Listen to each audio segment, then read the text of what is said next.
recording this. So please, I don't want to say don't talk, but there's issues about confidentiality. Oh, what did I just do? Close that. So anyway, we're now recording so that you guys have this. Okay, first of all, you've got topic video, you have AP videos you need to watch. Be sure that you watch them. I had a couple students that were having, it was a little buggy about whether or not they were getting credit for watching the video when they had. And I contacted the College Board. We seem to have worked it out. And the couple of you, I hope you've got it debugged. Please make sure that if you've watched the video, apparently there's a little check mark, you should be getting credit for watching that video. There's a couple of topic questions that are for tonight at, now I know it says 11:59 on Schoology. The College Board's is at 10:45. I hope I'm beyond the point where I gotta be reminding you guys of that, all right? And what's shaping up for next week is basically the flip side of the course. On Saturday, you have an ebook assignment, Sunday, you've got an ebook assignment.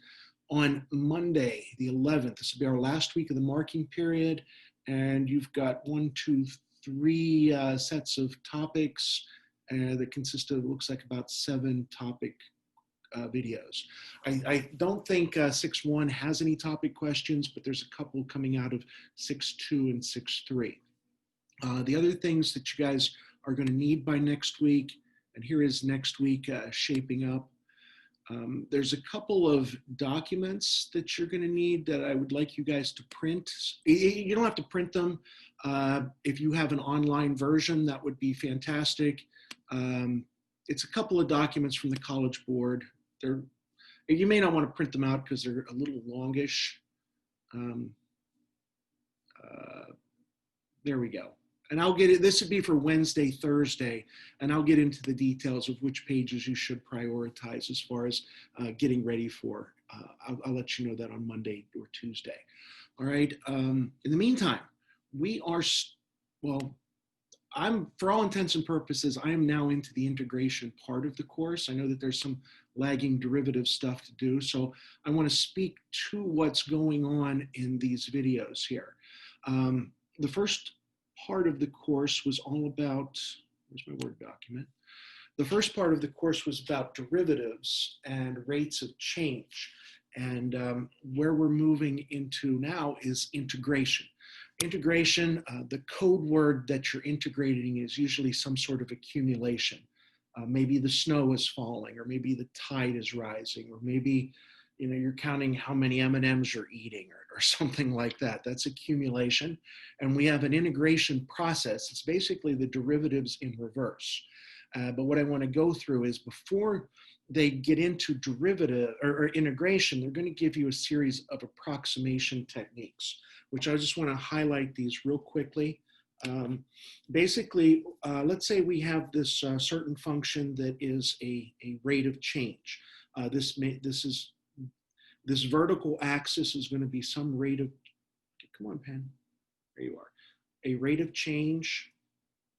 It might be velocity, okay? Imagine this were velocity and we're at a rate of 50 miles per hour. Well, if you go for 1 hour, 2 hours, you've gone 100 miles. Okay, think about what's going on with our units. We've got 30 miles per hour on our y-axis, and we've got 1 hour, 2 hours. Hours is on our x-axis. When we multiply miles per hour times hours, the hours cancel out and we're left with miles. So this notion, if we had a rectangular type of a velocity graph, we could use geometry to get the total distance traveled. Well, in reality, very few things follow such symmetry. So we've got various techniques. And the one that you're going to start with is doing approximations with a bunch of rectangles. Suppose we were interested in let's stick with velocity as my example. Suppose we wanted to know the distance traveled from time A to time B. Okay. what you could do is make a number of approximations. You could, and base it on rectangles, okay? A left approximation is if the rectangle began from the left side and you just drew it across. And this rectangle would represent the area, and obviously we're underestimating here. On the other hand, a right approximation, you'd consider the right edge, and you'd go across, and this would be your approximation, and you'd be overestimating by a lot. Well, what you're going to do is you're going to break up this distance from A to B into a number of rectangles. Let's say let's break it up into 2 increments. Let's go with 4 increments. And I'm going to call this X1, X2, and X3. All right, now if I were to do a left approximation, I hope you can appreciate that the accuracy has gone up because we've increased the number of rectangles. A left approximation, my first rectangle is going to be in this region. My widths are all going to be, let's assume that my widths are all the same. The first rectangle is going to be based on this left edge, so its height is defined by this left edge, and there's my first rectangle. Notice I've missed a little bit, and as I do look at my second rectangle, my left edge defines the second rectangle. This is my third rectangle, is going to be in this region. There's the rectangle, and finally my fourth rectangle would be right there. And I would do the length, I shouldn't say length maybe, let's call the height times the width. All right, as we translate this into integration, what you want to think about is this height is actually the function that we're integrating, which in this case is a velocity function, and this width is actually going to be some change in x, which we're going to write as delta x. Okay, so if we take this height times this width, we're going to end up with an area. And if we add all of those areas together, the summation symbol that you're going to be seeing that's going to represent adding them all together looks like this. It's a big sigma symbol. And it would be, your first area, I'll say this is area 1 plus area 2 plus area 3 plus area 4. And the sum of those is going to give you what's called a left rectangular approximation method. I think in the College Board, the videos, they're going to call it a left Riemann sum. All right, so let me talk about the right. I basically I'm covering a ton of stuff because this is what it's going to be reinforced as you watch the videos. A right rectangular approximation would be based on the right edge of the rectangle, be that. The right edge of this rectangle would create that. Third rectangle, fourth rectangle. And for this right rectangular approximation or right Riemann sum, in this case, we've got ourselves, it's going to overestimate. Our area, our actual distance traveled is right there, but notice that the rectangle is overestimated to the tune of those spaces right there. So please don't assume that right estimates are always going to overestimate and left estimates are always going to underestimate. It changes depending on the shape of the curve and where that curve is going. All right. The next type of Riemann sum would be a midpoint.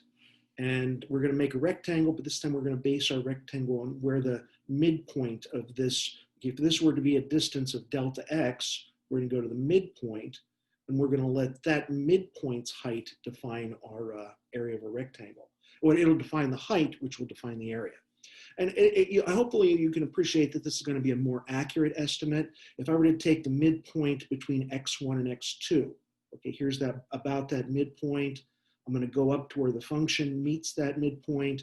And if I were to make the height of that rectangle, it's right about there. Notice that we've lost a little bit. We didn't include this area, but we've compensated by overcounting this area. So that probably is a pretty decent approximation, just that one midpoint rectangle. And then our next midpoint would be here, and then our next midpoint would be there. And that's basically I'm turboing through the concepts you guys are going to be seeing in the upcoming videos. The next one is a trapezoidal approximation. The area for a trapezoid is equal to the, let's see, the height 1 plus the height 2 over 2. Basically, it's the average of the two heights times the base. Now, you probably learned it in geometry, the average of the two bases times the height, but here's the context you want. Here's the one height, there's the other height, and if you average them together, that's going to be the height you're going to use for this trapezoid, and you'll multiply it by this base.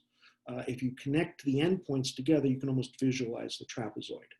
Maybe not in that one. How about in the next one? The second, okay, this is the first trapezoid. Here's the second one.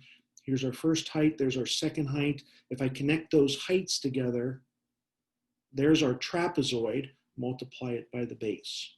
And then this would be the third one, and that would be the fourth one.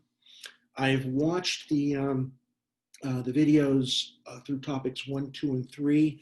They don't talk about something called Simpson's approximation. Maybe that's forthcoming. I know that it does show up in your textbook, all right?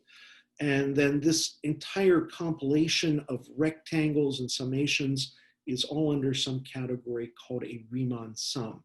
Where they're working towards eventually is they want you to get more and more rectangles. As you have more and more rectangles, just like when we did derivatives, we had a function and we got the slope of 2 points, and as those 2 points got closer and closer together, the secant slope approached the slope of a tangent.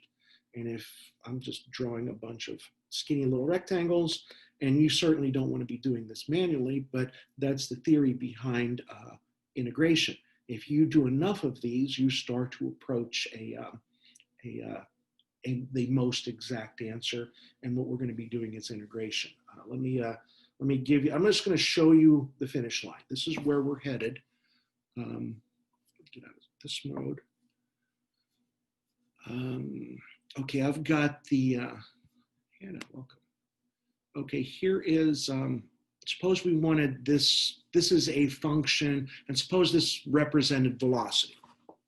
All right, if we want the total distance traveled between 0 and 1, well, if we had a nice geometric shape, we could just calculate the area of this shape, but unfortunately we don't.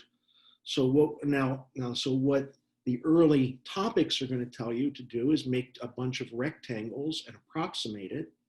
Where we're going eventually is this creature here called integration. This technically is a definite integral.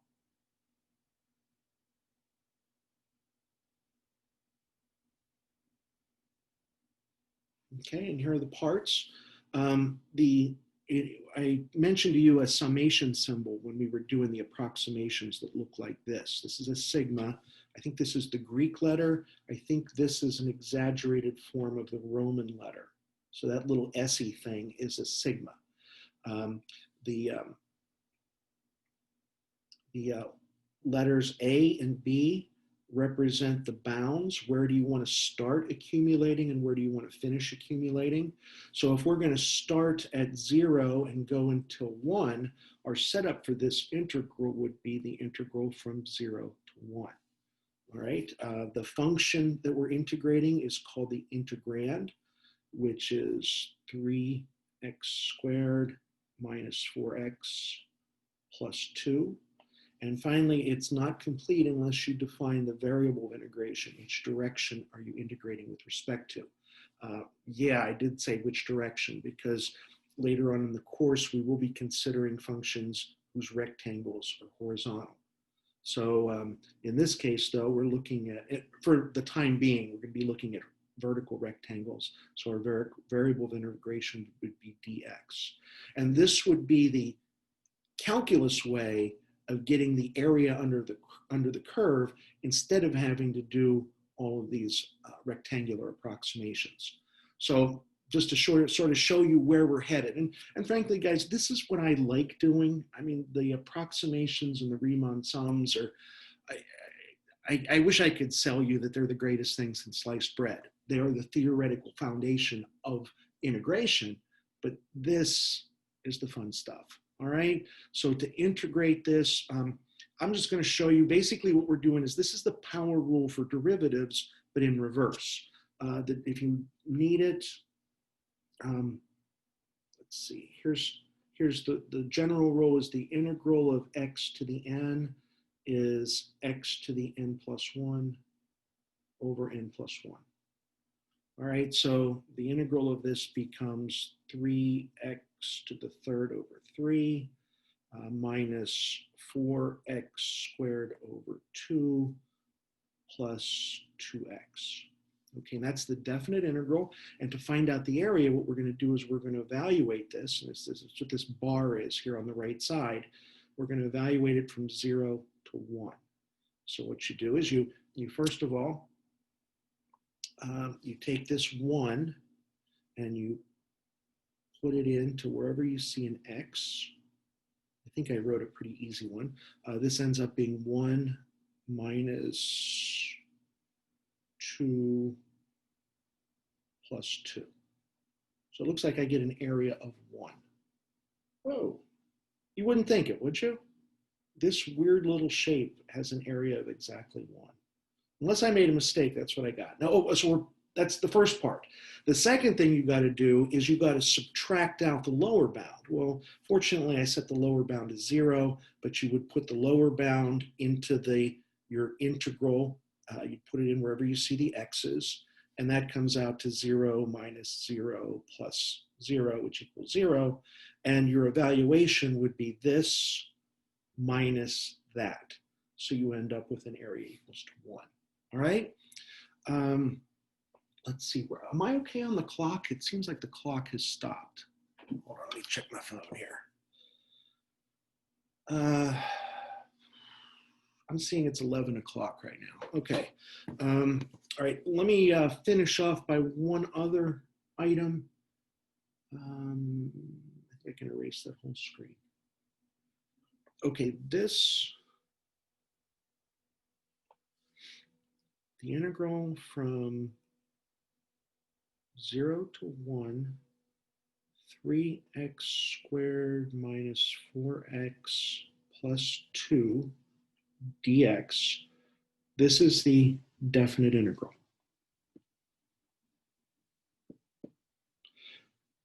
The definite integral, when evaluated, is always going to give you a value. In a chapter coming, we're going to have what are called indefinite integrals.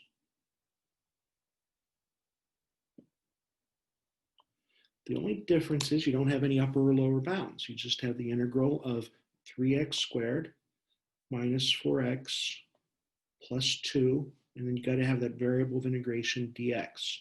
So the process, now notice what's absent in here. You've got an absence of, there's nothing up here. There's no upper bound, there's no lower bound. What you're going to end up with when you do a definite integral, an indefinite integral, is you're going to end up with an equation. Okay, so to integrate this, you'd have 3x to the third over 3 minus 4x second over 2 plus 2x. And the other thing we have to, the only sort of squirrely thing that you got to add to the indefinite integral is you have to add a constant. Because if we take the derivative of this, basically you can toggle back and forth between a function, its derivative and its integral. This is this, too many pronouns here. This is the integral of that, all right? Now, if I wanted to return, I would take the derivative, and the derivative of 3x to the third over 3 is 3x squared. The derivative of this becomes negative 4x. The derivative of this becomes 2. And the constant allows for the fact that there's a lot of functions that could appropriately return this as its derivative. And the way we acknowledge all of the possible constants is we just put plus c, because it could be 0, it could be 5, it could be 25. The derivative of a constant is 0, so technically it's plus 0. All right? Whew. Okay, I gave you guys a ton of stuff. What I talked about today, let me sort of back out of here. Erase all strokes, get out of here. This, again, for all intents and purposes, my mind and my instruction is into the second phase of the course. This is integration. What you're going to see in the first couple of videos are approximation methods leading up to a Riemann sum. And eventually they're going to talk about this thing, which is the definite integral. All right. Again, I think I've already tipped my hand that the integration is fun. I think approximations are fun. I think Riemann sums are, I'm not so great. It's kind of like limits. It's something you got to do.